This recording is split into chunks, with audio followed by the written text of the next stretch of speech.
அனைவருக்கும் வணக்கம். என்னுடைய பெயர் ரஞ்சிதா. எனக்கு இப்போது 22 வயது ஆகிறது.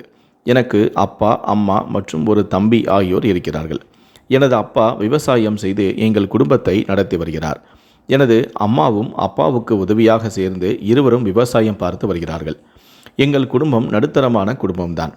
இப்படி இருக்க எனக்கு திருமண வயதும் ஆனது. திருமணத்திற்கான காலமும் நெருங்கியது. என் வீட்டில் எனக்கு மாப்பிள்ளை பார்க்கவும் ஆரம்பித்தார்கள். நான் 12ஆம் வகுப்பு வரை மட்டும்தான் படித்திருக்கிறேன். எனது அப்பாவிற்கு என்னை ஒரு படித்த மாப்பிள்ளைக்கு திருமணம் செய்து கொடுக்க வேண்டும் என்று ஆசை. இப்படி இருக்க நிறைய மாப்பிள்ளைகள் என்னை பெண் பார்க்க வந்தார்கள். ஆனால் என் அப்பாவிற்கு தான் அவர்களை பிடிக்கவில்லை. காரணம், அவர்கள் யாரும் பெரிதாக படிக்கவில்லை. 10, 12 தான் படித்தார்கள். அதன் பிறகு ஒரு மாப்பிள்ளை வந்தார். அவருடைய பெயர் குணா. அவர் பெரிய படிப்பெல்லாம் படித்துவிட்டு வெளிமாநிலத்தில் மேனேஜராக வேலை செய்கிறார். கை நிறைய சம்பளமும் வாங்கிறார் என்று தெரிந்ததுமே அவரை என் அப்பாவிற்கு மிகவும் பிடித்தும் போனது. என் அப்பாவும் எனக்கு 30 பவுன் நகையை போட்டு நிறைய சீர்வரிசையெல்லாம் வைத்து திருமணமும் செய்து கொடுத்தார். இப்படி இருக்க திருமணம் நடந்து முடிந்தது. நானும் என் மாமியார் வீட்டிற்கு சென்றேன்.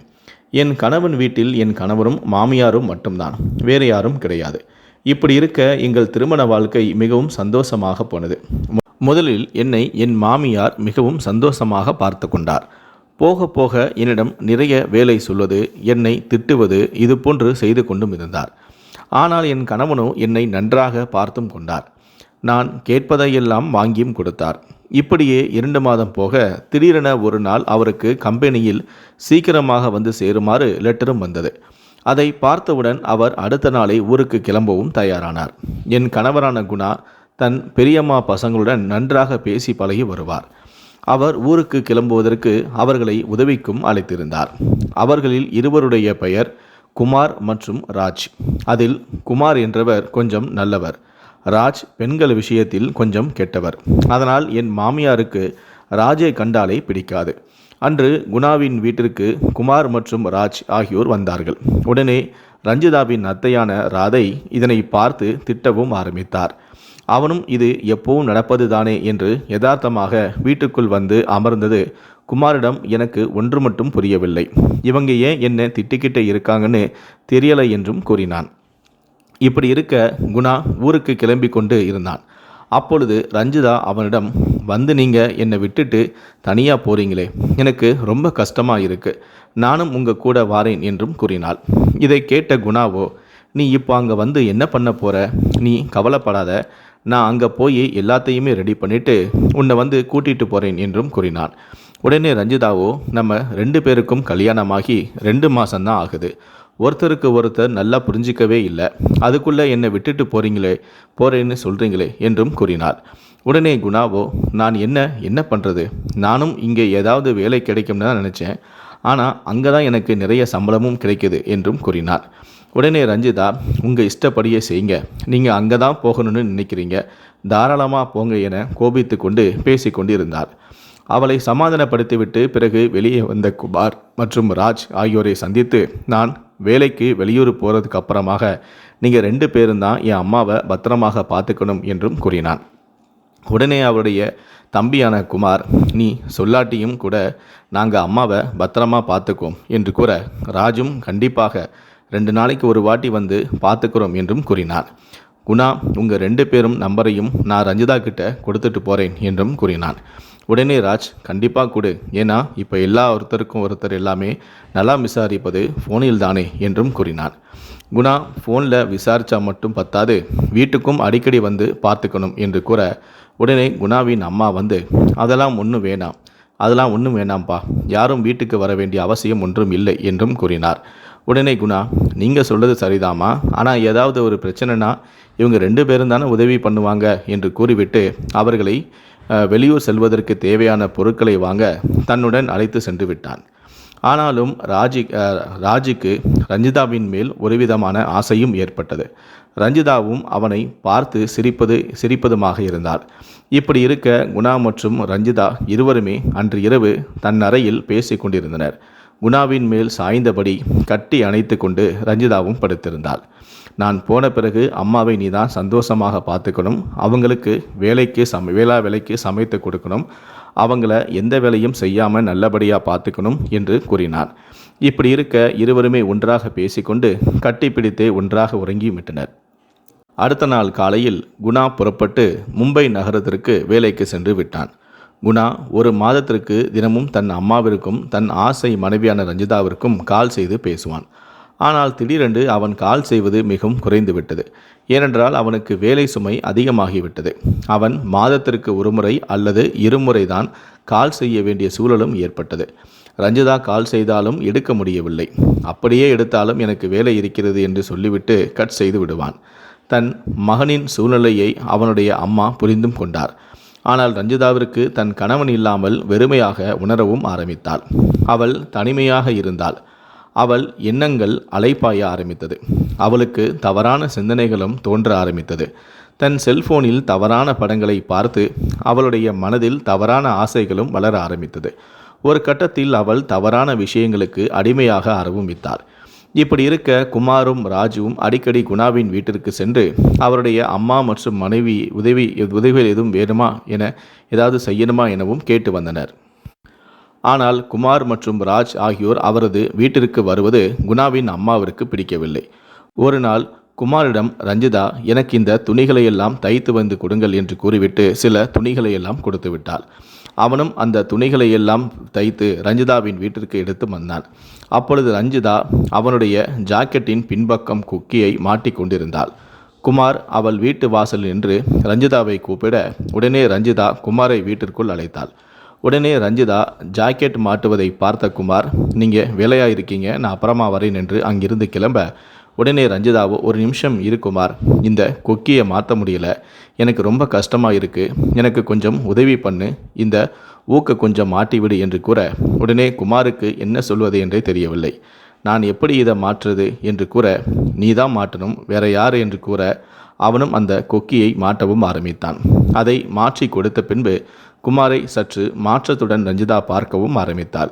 உடனே வெளியில் இருந்து ரஞ்சிதாவின் மாமியார் கூப்பிட உடனே ரஞ்சிதா தலையில் அடித்து கொண்டு தன் மாமியாரிடம் சென்று விட்டாள். இப்படி இருக்க இரவு நேரம் ஆனது. ரஞ்சிதா காலையில் நடந்ததை பற்றிய நினைத்து கொண்டிருந்தாள். நேரமும் இரவு 11 மணி ஆனது. அவள் குமாரை பற்றி நினைத்து கொண்டு தன் போனை எடுத்து குமாருக்கு காலும் செய்தாள். குமாரை நீ உடனே கிளம்பி என் வீட்டுக்கு வா என்று கூற அவன் என்ன சொல்வது என்று தெரியாமல் சரி என்று கூறிவிட்டான். பிறகு அவள் வீட்டிற்குள்ளும் வந்து விட்டான். ரஞ்சிதா தன் அறைக்கு அவனை அழைத்தும் வந்தாள். ரஞ்சிதா அவனை தன் பக்கத்தில் அமர வைத்து உங்கள் அண்ணன் உங்கிட்ட சில பொறுப்புகளை ஒப்படைச்சிட்டு போயிருக்காரு, அது உனக்கு தெரியுமில்ல என்று கூற குமாரும் ஆமாம் அதுக்கு என்ன என்று கூற உங்கள் அண்ணன் ஊருக்கு போய் 2 மாதம் ஆச்சு, உனக்கு கொடுத்த பொறுப்பு எல்லாம் நீ ரொம்ப நல்லாவே பண்ணுற, உனக்கு இன்னொரு கடமையும் இருக்குது, அதையும் நீ சரியாக செய்யணும் என்றும் கூறினார். உடனே குமார் அது என்ன கடமை என்று கேட்க அது என்னன்னா நீ தினமும் இரவு ஆன பிறகு என்னை வந்து நீ சந்திக்கணும் என்று கூற உடனே நீ அப்பாவி மாதிரி நடிக்காத, உன் அண்ணன் தான் இங்கே இல்லையே, அதனால் நீ தினமும் இங்கே வந்து ஆகணும் என்றும் கூறினார். நீங்கள் சொல்கிறது தான் சரிதான், ஆனால் அம்மாவுக்கும் குணா அண்ணனுக்கும் இந்த விஷயம் தெரிஞ்சிச்சுன்னா என்ன ஆகிறது என்று கேட்க அதெல்லாம் ஒன்றும் ஆகாது, நீ ஏதும் பயப்படாத, இந்த விஷயம் நமக்குள்ளேயே இருக்கட்டும் என்றும் கூறினாள். பிறகு அவள் ஆசைக்கு அவனை இணங்கவும் வைத்தாள். பிறகு அவர்கள் இருவருமே தனிமையில் இருக்கவும் ஆரம்பித்தனர். இப்படி இருக்க இவர்களுக்கு இடையேயான இந்த கள்ள உறவு பல நாட்கள் தொடரவும் ஆரம்பித்தது. இது குணாவின் அம்மாவிற்கு தெரியாது. இதனால் ரஞ்சிதா மிகவும் சந்தோஷமாக இருக்கவும் ஆரம்பித்தாள். அவள் மாமியாரும் அவளை எந்த குறையும் இல்லாமல் சந்தோஷமாக தான் பார்த்து கொண்டார். ஒரு நாள் காலையில் தன் மாமியார் கோவிலுக்கு சென்றதுமே வழக்கம் போல குமாரை தன் வீட்டிற்கு அழைத்தாள். அவன் இரவு வருகிறேன் என்று சொல்லியும் அவனை விடாமல் எப்பவே வா என்று கட்டாயப்படுத்தினார். அவனும் சரி என்று கிளம்பி போக தயாராகி போய் கொண்டிருந்தான். அப்பொழுது அங்கே உள்ள ஒரு டீ கடையில் ராஜ் அமர்ந்திருந்தான். குமார் சென்று கொண்டிருந்ததை பார்த்த ராஜும் அவனை அழைத்தான். அவனும் ராஜை பார்த்துவிட்டு வண்டியை நிப்பாட்ட நாம் இருவரும் ஒன்றாக குணா வீட்டிற்கு சென்று பார்த்து வரலாம் வா என்று அழைக்க உடனே யோசித்த குமார் இந்த விஷயம் மட்டும் ராஜுக்கு தெரிஞ்சிச்சுன்னா பெரிய பிரச்சனையாகிவிடுமே என்று யோசித்துவிட்டு அவங்க 2 பேருமே கோவிலுக்கு போயிட்டாங்க, நாம் இரவு செல்லலாம் என்று அவனிடம் ஏதேதோ சொல்லி அவனை சமாளித்தான். பிறகு நான் வேலையாக வெளியே செல்ல வேண்டும் என்று மழுப்பிவிட்டு கிளம்பியும் விட்டான். அவனை பார்த்த ராஜுக்கு இவன் ஏன் இப்படி மாற்றத்துடன் நடந்து கொள்கிறான் என யோசிக்கவும் ஆரம்பித்தான். பிறகு குமார் ரஞ்சிதாவின் வீட்டிற்கு சென்று இருவரும் தனிமையில் இருக்க ஆரம்பித்தனர். இருவரும் நெருக்கமாக பேசிக் கொண்டிருக்க உடனே ரஞ்சிதாவின் மாமியார் அங்கு வந்து கதவை திறந்தார். அவர் கதவை திறந்ததுமே இருவருக்கும் அதிர்ச்சியானது. அவளின் மாமியாரும் அதிர்ச்சியானார். உடனே வேகமாக அவர்கள் நிற்கும் இடத்திற்கு வந்து என்ன நடக்கிறது, இங்கே என்ன என்று கேட்க ரஞ்சிதாவோ ஏதேதோ சொல்லி அவள் குமாரை இங்கிருந்து அனுப்ப முயற்சி செய்து கொண்டிருந்தார். உடனே ரஞ்சிதாவின் மாமியாரோ உங்கள் 2 பேருக்கும் அசிங்கமாக இல்லை, இவ்வளோ கேவலமாக நடந்திருக்கீங்களே என்று இருவரையும் ஒரு அறை விட்டார். பிறகு ரஞ்சிதா இருவரும் ஏதும் தப்பு பண்ணலை என்று கூற உடனே அவருடைய மாமியார் எது சரி எது தப்புன்னு நீ எனக்கு சொல்லிக் கொடுக்குறியா என்றும் திட்டினாள். பிறகு குமாரை பார்த்து நீ என் பையனுக்கு தம்பி கிடையாது, நீ அவனுக்கு துரோகி. நான் இதுவரைக்கும் ராஜியை தான் தப்பாக நினச்சிக்கிட்டு இருந்தேன். ஆனால் நீ இவ்வளவு கேவலமானவனாக இருப்பேன்னு நான் நினைக்கல. நீ ஒழுங்காக இந்த வீட்டை விட்டு கிளம்பு, இனிமே இந்த பக்கமே வராதே என்றும் திட்டினார். உடனே குமார் என்னை மன்னிச்சிடுங்க, இனிமே இந்த மாதிரி நடக்காது என்று கூறி அங்கிருந்து வெளியே ஏறிவிட்டான். நான் அவனிடம் அப்பவே சொன்னேன் உன்னை திருமணம் பண்ணிக்க வேண்டாம்னு. ஆனால் அவன்தான் கேட்கல.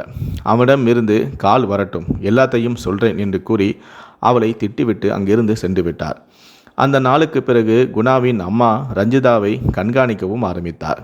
அது மட்டுமல்லாமல் தன் மகன் எப்பொழுது ஃபோன் செய்வான் எனவும் எதிர்பார்க்கவும் ஆரம்பித்தார். இந்த விஷயத்தால் ரஞ்சிதாவும் குமாரும் ஒருவருக்கொருவர் பார்ப்பதையே நிறுத்திவிட்டனர். ஒரு நாள் ரஞ்சிதாவின் அறையில் இருந்து அவளது ஃபோன் அடித்த சத்தம் கேட்டது. அதை கேட்ட ரஞ்சிதாவின் மாமியார் உடனே அந்த ஃபோனை வந்து எடுத்து பேசவும் ஆரம்பித்தார். அதில் தன் மகன் பேச ஆரம்பித்தான். பிறகு குணாவிடம் அவன் மனைவியை பற்றி நடந்த உண்மை அனைத்தையுமே கூறினார். உடனே அந்த செல்போனை வாங்கிய ரஞ்சிதா அழுவது போல் வேஷம் போட்டு தன் கணவனிடம் நடிக்கவும் ஆரம்பித்தாள். நான் நம்ம குடும்பமானம் போகிற மாதிரி எப்போவுமே பண்ண மாட்டேன் என நடித்து கொண்டிருந்தாள். இப்படி இருக்க ஒரு நாள் காலையில் ரஞ்சிதா திருந்தி விட்டாளா இல்லை பழையபடி அப்படியே தான் இருக்கிறாளா என்று பார்ப்பதற்காக ரஞ்சிதாவின் மாமியார் மருத்துவமனைக்கு போகிறேன் என்று சொல்லிவிட்டு வெளியே சென்று விட்டார். இதை பார்த்து கொண்டிருந்த ரஞ்சிதா மீண்டும் பழையபடி குமாருக்கு கால் செய்து என் மாமியார் மருத்துவமனைக்கு போயிட்டாங்க, நீ வீட்டுக்கு வா என்று அவனை அழைக்க உடனே குமார் என்னால் முடியாது என்றும் கூறினான். அவள் எவ்வளவோ கெஞ்சியும் பார்த்தோம். அவன் எனக்கு முக்கியமான வேலை இருக்கு, என்னால் வர முடியாது என்று கூறி சரி என்று ரஞ்சிதாவும் காலை கட் செய்து விட்டாள். பிறகு ரஞ்சிதா ராஜிற்கு கால் செய்து வீட்டிற்கு வரச் சொன்னாள். அவனும் சந்தோஷத்துடன் வீட்டிற்கு வந்து கொண்டிருக்க அங்கே ரஞ்சிதாவின் மாமியார் மறைந்திருந்து யாராவது வருகிறார்களா என வீட்டை நோட்டமிடவும் ஆரம்பித்தாள். இதை பார்த்த ராஜ் அதிர்ச்சியாகி அங்கிருந்து மறைவான இடத்திற்கு சென்று ரஞ்சிதாவிற்கு கால் செய்து நான் உங்கள் வீட்டுக்கு வெளியே தான் இருக்கிறேன், ஆனால் இங்கே பெரியம்மா நின்று யாருக்காகவோ காத்துக்கிட்டு இருக்காங்க என்றும் கூறினான். உடனே ரஞ்சிதா அப்படின்னா அவள் மருத்துவமனைக்கு போகிறேன்னு சொல்லிட்டு இங்கே தான் நோட்டமிட்டுக்கிட்டு இருக்காளா, வீட்டுக்கு யாராவது வராங்களான்னு பார்த்துக்கிட்டு நின்றுக்கிட்டு இருக்காளா, அதான் போல என்று சரி நீ கிளம்பிடு என்று கூறி அவனை போக சொல்லியும் விட்டாள். குமார் மற்றும் ரஞ்சிதா தவறான உறவில் இருப்பது ராஜுவிற்கும் தெரியும். குமார் வராத நேரங்களில் ராஜும் அடிக்கடி ரஞ்சிதாவின் வீட்டிற்கு வந்து இருவரும் தனிமையில் இருக்கவும் ஆரம்பித்தனர். இப்படி இருக்க ஒரு நாள் பழையபடி ரஞ்சிதா மீண்டும் குமாரை தன் அறைக்கு வரவழைத்து இருவரும் தனிமையில் இருந்து கொண்டிருந்தனர். இதை கவனித்து கொண்டிருந்த ரஞ்சிதாவின் மாமியார் அன்று இரவு அவள் கதவை தட்டினார். உடனே ரஞ்சிதா பதறி போய் கதவை திறந்தாள். குமார் கட்டிலுக்கு அடியில் ஒளிந்து கொண்டான். கோபத்துடனே அவனுடைய மாமியார் உள்ளே வந்து ஒளிஞ்சிருக்கிறவனை வெளியே வர சொல்லு என்று கூற அவள் அங்கு யாரும் இல்லை, நீங்கள் தேவையில்லாமல் என் மேலே பழிப்படாதீங்க என்று கூற இருவருக்கும் வாக்குவாதம் முற்றி சண்டை ஆரம்பித்தது. பிறகு ரஞ்சிதா ஒரு தலையணையை எடுத்து தன் மாமியாரின் முகத்தில் வைத்து அழுத்த ஆரம்பித்தாள். குமாரும் அவளை இறுக்கமாக அழுத்தி இருவரும் அவளை சாகடித்தனர். அன்று இரவு திடீரென கதவை யாரோ தட்டும் சத்தம் கேட்டது. பதற்றத்துடனே ரஞ்சிதாவும் கதவை திறக்க அங்கு கணவனான குணா வந்து நின்றான். அரைகுறை ஆடையுடன் அவளை பார்த்த குணா அவளை பார்த்து அதிர்ச்சியும் அடைந்தான். பிறகு வீட்டின் உள்ளே சென்று பார்க்க தன் அம்மா இறந்து கிடப்பதை பார்த்ததும் அதிர்ச்சி அடைந்து உடனே தன் மனைவியின் நடத்தையை பற்றி காவல் நிலையத்தில் புகாரும் கொடுத்தான். காவலர்கள் உங்கள் மனைவியை ஏதாவது சொல்லி நீங்கள் காப்பாற்றி இருக்கலாம், ஆனால் நீங்கள் ஏன் புகார் கொடுத்தீங்க என்று கேட்க இவர் என் மனைவியாக இருக்க அருகதையே கிடையாது, இவளெல்லாம் ஜெயிலுக்கு போய் தண்டனை அனுபவிக்கணும், இவளை ஆசைப்பட்டு திருமணம் செய்த பாவத்திற்கு என் அம்மாவை இழந்தது தான் மிச்சம், என் தம்பிகளாக நினைச்ச இவங்களும் எனக்கு துரோகம் பண்ணிட்டாங்க, என் மனைவியும் எனக்கு துரோகம் பண்ணிட்டா, இதுக்கு மேலே இவங்களை என்னால் ஏற்றுக்கவே முடியாது, இவங்களை அழைச்சிட்டு போங்க என்றும் கூறினான். காவலரும் அவளை அழைத்து சென்று சிறையில் அடைத்தனர். இந்த வீடியோவை பற்றி உங்களுடைய கருத்துக்கள் என்ன அப்படிங்கிறத கீழே இருக்கக்கூடிய கமெண்ட் செக்ஷனில் மறக்காமல் சொல்லுங்கள். முடிந்த அளவுக்கு இந்த வீடியோவை மற்றவங்களுக்கும் ஷேர் பண்ணுங்கள். மேலும் இது போன்ற பல வீடியோக்களை பார்க்கணும் அப்படின்னு நினச்சிங்கன்னா மறக்காமல் இந்த சேனலை சப்ஸ்கிரைப் பண்ணுங்கள். நன்றி, வணக்கம்.